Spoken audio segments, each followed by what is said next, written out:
Di sini saya akan menjelaskan apa itu kerja keras. Jadi menurut Islam, kerja keras itu merupakan salah satu akhlak terpuji atau akhlakul mahmudah yang wajib ada di dalam setiap diri umatnya. Karena apabila seseorang melakukan kerja keras, maka seseorang itu dianggap akan mendapatkan kemuliaan di sisi Allah Subhanahu wa taala. Kerja keras mempunyai beberapa pengertian. Ada pengertian umum dari kerja keras, kemudian pengertian menurut KBBI dan juga pengertian secara harfiah. Pengertian umum kerja keras, yakni kerja keras dapat diartikan sebagai bagaimana cara seseorang untuk melakukan usaha sehingga dapat mencapai suatu keinginan atau hal yang dicita-citakan. Sedangkan menurut KBBI, kerja keras merupakan usaha yang dilakukan seseorang dengan sepenuh tenaga untuk mencapai keinginannya. Hikmah bekerja keras. Allah Subhanahu wa taala memerintahkan supaya kita bekerja keras karena banyak hikmah dan manfaatnya, baik bagi orang yang bekerja keras maupun terhadap lingkungannya. Beberapa hikmah yang dapat diambil ialah: 1. Membentuk pribadi yang bertanggung jawab dan disiplin. 2. Mengangkat harkat martabat dirinya, baik sebagai makhluk individu maupun sebagai anggota masyarakat. 3. Meningkatkan taraf hidup orang banyak serta meningkatkan kesejahteraan. 4. Kebutuhan hidup diri dan keluarga terpenuhi. 5. Mampu hidup layak. 6. Sukses meraih cita-cita. 7. Mendapat pahala dari Allah SWT karena bekerja keras merupakan bagian dari ibadah. Hikmah bekerja keras. Allah SWT memerintahkan supaya kita bekerja keras karena banyak hikmah dan manfaatnya, baik bagi orang yang bekerja keras maupun terhadap lingkungannya. Beberapa hikmah yang dapat diambil ialah: 1. Membentuk pribadi yang bertanggung jawab dan disiplin. 2. Mengangkat harkat martabat dirinya, baik sebagai makhluk individu maupun sebagai anggota masyarakat. 3. Meningkatkan taraf hidup orang banyak serta meningkatkan kesejahteraan. 4. Kebutuhan hidup diri dan keluarga terpenuhi. 5. Mampu hidup layak. 6. Sukses meraih cita-cita. 7. Mendapat pahala dari Allah SWT karena bekerja keras merupakan bagian dari ibadah. Kewajiban kerja keras dalam Islam. Dalam Islam, kerja keras adalah bagian dari ibadah. Allah SWT berfirman dalam Quran Surat At-Taubah ayat 105, "Bekerjalah kamu, maka Allah, Rasulnya, dan orang-orang yang beriman akan melihat pekerjaanmu." Ini menunjukkan bahwa usaha yang baik adalah bentuk pengabdian kepada Allah. Rasulullah SAW juga bersabda bahwa sebaik-baik pekerjaan adalah yang dilakukan dengan tangan sendiri dan dengan cara yang halal. Hadis rawahul Ahmad. Artinya, mencari nafkah yang halal sangat dianjurkan dan memiliki keutamaan besar dalam Islam. Selain itu, Islam melarang sifat malas dan bergantung pada orang lain tanpa usaha. Rasulullah SAW mengajarkan bahwa kerja keras adalah kunci keberhasilan. Oleh karena itu, setiap muslim harus berusaha, bekerja dengan sungguh-sungguh dan selalu mencari rezeki yang halal. Selanjutnya adalah penerapan perilaku kerja keras dalam kehidupan sehari-hari. Bekerja keras dalam Islam merupakan bagian dari ibadah dan kewajiban untuk mencapai keberkahan hidup dan kesuksesan di dunia akhirat. Beberapa contoh perilaku kerja keras yang dapat kita terapkan dalam kehidupan sehari-hari di antara lainnya ialah: yang pertama, bekerja keras dengan niat ikhlas untuk mencari ridha Allah dan menjalankan ibadahnya. Manfaat ikhlas dalam bekerja membuat segala usaha kita lebih bermakna dan mendatangkan keberkahan baik dalam pekerjaan itu sendiri maupun hasil yang kita peroleh. Yang kedua, menuntut ilmu agama dan duniawi dengan rajin untuk mencapai keberkahan hidup. Manfaatnya, ketekun dalam menuntut ilmu agama akan membentuk karakter yang lebih baik seperti sabar, jujur, dan penuh rasa syukur. Ilmu duniawi membantu kita untuk menjadi lebih cerdas, terampil, dan kompeten dalam menghadapi tantangan hidup. Yang ketiga, bekerja keras untuk memberikan kontribusi bagi masyarakat. Manfaatnya, dengan bekerja keras dan berkontribusi, kita bisa membantu menciptakan perubahan positif dalam masyarakat seperti meningkatkan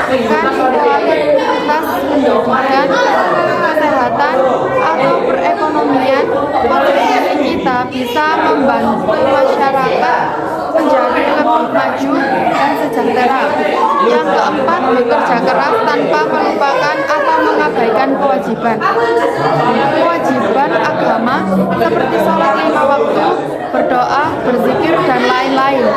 Ketika kita bekerja keras dengan tetap menjalankan kewajiban agama, segala usaha kita akan diberkahi oleh Allah. Sholat, doa, dan zikir membantu kita tetap fokus pada tujuan hidup yang lebih besar dan menjadikan pekerjaan kita lebih bermakna. Yang kelima, bekerja keras untuk mencari nafkah yang halal untuk memenuhi kebutuhan keluarga serta bekerja keras untuk menjaga keharmonisan keluarga dengan membangun komunikasi yang baik antar anggota keluarga. Manfaatnya dengan bekerja keras untuk mencari nafkah yang halal, kita memberikan teladan kepada anak-anak, kepada anggota keluarga, terutama anak-anak, untuk belajar tentang pentingnya usaha, integritas, dan kerja keras. Ini juga mengajarkan mereka untuk menghargai rezeki dan selalu bersyukur atas apa yang telah dimiliki. Yang keenam, bekerja keras menyelesaikan pekerjaan dengan baik dan tepat waktu, yang maksudnya menyelesaikan pekerjaan dengan teliti dan akurat. Manfaatnya, ketika kita bekerja dengan teliti dan akurat, hasil pekerjaan yang kita hasilkan akan lebih berkualitas. Ini akan memperlihatkan profesionalisme dan komitmen kita terhadap tugas yang telah diberikan dan yang pada gilirannya meningkatkan reputasi kita di tempat bekerja. Selanjutnya ada dalil kerja keras dalam surat Al-Insyirah ayat 6-7 yang berbunyi, Inna ma'al usri yusra fa idza faragta fansab wa ila rabbika farghab.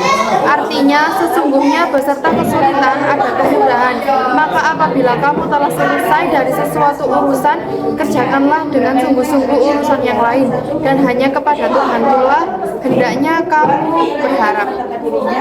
Ayat tersebut mengandung pesan penting terkait dengan kerja keras dan ketabahan dalam menghadapi kesulitan.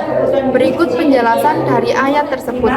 Yang pertama, sesungguhnya beserta kesulitan ada kemudahan. Pesan ini mengajarkan agar kita tidak mudah putus asa saat menghadapi kesulitan, karena di balik itu pasti ada kemudahan yang menyertainya. Yang kedua, maka apabila kamu telah selesai dari sesuatu urusan, kerjakanlah dengan sungguh-sungguh urusan yang lain. Ayat ini mengajarkan pentingnya kerja keras dan produktivitas tanpa henti, dengan selalu berusaha memberikan yang terbaik dalam setiap pekerjaan yang kita lakukan. Yang ketiga, dan hanya kepada Tuhanlah hendaknya kamu berharap. Di akhir ayat menunjukkan bahwa meskipun kita berusaha keras, hasil akhirnya tetap berada di tangan Allah Subhanahu wa Ta'ala. Jadi, secara keseluruhan, ayat ini mengajarkan kita untuk bekerja keras, tidak mudah menyerah, dan selalu meyakini bahwa setiap kesulitan yang kita hadapi pasti ada kemudahan di baliknya. Selain itu, tetap berharap hanya kepada Allah, karena Dialah yang menentukan hasil dari segala usaha kita. Pengertian umum tanggung jawab. Tanggung jawab menurut Kamus Besar Bahasa Indonesia merupakan keadaan untuk wajib menanggung segala sesuatunya. Dalam hal ini, jika dijabarkan tanggung jawab adalah kesadaran seseorang akan kewajiban untuk menanggung segala akibat dari sesuatu yang diperbuatnya. Menurut Burhanuddin tahun 2000, tanggung jawab adalah kesanggupan untuk menetapkan sikap terhadap suatu perbuatan atau tugas yang diemban, dan kesanggupan untuk memikul resiko dari suatu perbuatan yang dilakukan. Hikmah tanggung jawab. Tanggung jawab adalah salah satu ciri manusia beradab dan memiliki banyak hikmah. Di antaranya, yang pertama, dapat dihargai. Seseorang yang bertanggung jawab akan dihargai oleh masyarakat karena tidak melalaikan tugas yang diemban kepadanya. Kedua, peningkatan karir. Orang yang bertanggung jawab biasanya dipercaya untuk mengerjakan tugas penting sehingga karirnya dapat meningkat. Ketiga, menjadi panutan. Orang yang bertanggung jawab dapat menjadi panutan bagi orang lain. Keempat, hubungan kuat. Orang yang bertanggung jawab dapat memiliki hubungan yang kuat dan tahan lama dengan orang lain. Kelima, tidak menyalahkan orang lain. Orang yang bertanggung jawab tidak akan menyalahkan orang lain atas masalah yang muncul. Keenam, mampu menghadapi situasi sulit. Orang yang bertanggung jawab dapat menyadari bahwa ada kalanya seorang berada di luar kendali, sehingga ia hanya mencoba mengendalikan apa yang ia bisa lakukan. Ketujuh, menjadi pribadi yang disiplin. Orang yang bertanggung jawab akan menjadi pribadi yang disiplin. Kedelapan, tercipta ketertiban. Orang yang bertanggung jawab akan menciptakan ketertiban antar anggota masyarakat. Kesembilan, pendidikan terjamin. Orang yang bertanggung jawab akan menjamin pendidikan. Dalam Islam, tanggung jawab merupakan bagian dari ajaran yang menjelaskan tentang kewajiban umat Islam. Kewajiban tanggung jawab menurut Islam. Tanggung jawab dalam Islam adalah kesadaran manusia akan perbuatannya, baik yang dilakukan dengan sengaja maupun tidak sengaja. Tanggung jawab merupakan bagian dari ajaran Islam yang disebut ma'uliyah. Tanggung jawab dalam Islam meliputi 1. Tanggung jawab kepada Allah Subhanahu wa taala. Manusia merupakan makhluk ciptaan Allah Subhanahu wa taala. Sebagai ciptaannya, manusia dapat mengembangkan diri sendiri dengan sarana-sarana pada dirinya, yaitu pikiran, perasaan, seluruh anggota tubuh, dan alam sekitarnya. Dalam mengembangkan dirinya, manusia bertingkah laku dan berbuat. Sudah tentu dalam perbuatannya, manusia membuat banyak kesalahan, baik yang disengaja maupun tidak disengaja. Manusia harus bertanggung jawab atas segala perbuatan yang salah itu atau dengan istilah agama atas segala dosanya. Kedua, tanggung jawab manusia terhadap diri sendiri. Menurut sifatnya, manusia adalah makhluk bermoral. Akan tetapi manusia juga seorang pribadi. Sebagai makhluk pribadi, manusia mempunyai pendapat sendiri, perasaan sendiri, dan angan-angan untuk berbuat ataupun bertindak. Sudah tentu apabila perbuatan dan tindakan tersebut di hadapan orang banyak bisa mengundang kekeliruan atau kesalahan. Agar manusia itu memiliki hidup yang bermakna, maka atas diri manusia perlu diberi tanggung jawab.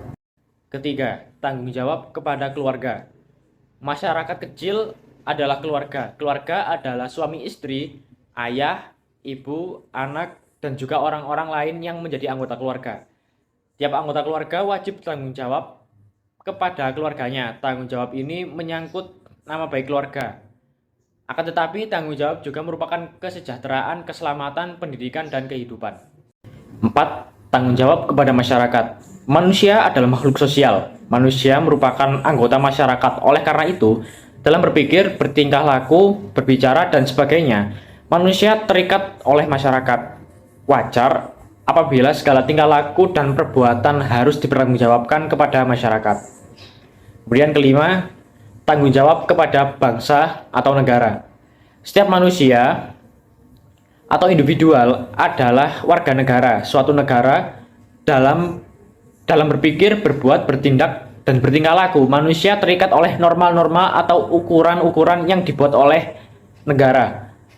Manusia tidak dapat berbuat semaunya sendiri. Bila perbuatan manusia itu salah, ia harus bertanggung jawab kepada negara. Penerapan sikap tanggung jawab dalam kehidupan sehari-hari. Ada beberapa contoh sikap tanggung jawab, mulai dari kepada Tuhan, diri sendiri, lingkungan, hingga kepada bangsa dan negara. Yang pertama, tanggung jawab kepada Tuhan. Contohnya, menjalankan perintah dan menjauhi larangan Tuhan. Yang kedua, tanggung jawab kepada diri sendiri. Contohnya, bertanggung jawab atas perkataan, perbuatan, dan keputusan yang telah dipilih atau dilakukan. Yang ketiga, tanggung jawab kepada keluarga. Contohnya, menjaga nama baik keluarga dan mematuhi aturan yang telah ditetapkan dalam keluarga. Yang keempat, tanggung jawab kepada masyarakat. Contohnya, tidak melakukan perbuatan yang melanggar nilai dan norma di lingkungan masyarakat. Yang kelima, tanggung jawab kepada bangsa dan negara. Contohnya, menghargai keanekaragaman yang dimiliki oleh bangsa Indonesia dan menjaga persatuan dan kesatuan bangsa. Dalil tanggung jawab. Surat Al-Mudaththir ayat 38. Bismillahirrahmanirrahim. Kullu nafsin bima kasabat rahina. Yang artinya, setiap orang bertanggung jawab atas apa yang telah dilakukannya. Surat Al-Isra ayat 36. Bismillahirrahmanirrahim. Wala taqfu ma laysa laka bihi ilm. Innas sam'a wal basara wal fu'ada kullu ulaika kana anhu mas'ula. Artinya, dan janganlah kamu mengikuti sesuatu yang tidak kamu ketahui, maka pendengaran, penglihatan, dan hati nurani, semua itu akan diminta pertanggungjawabannya.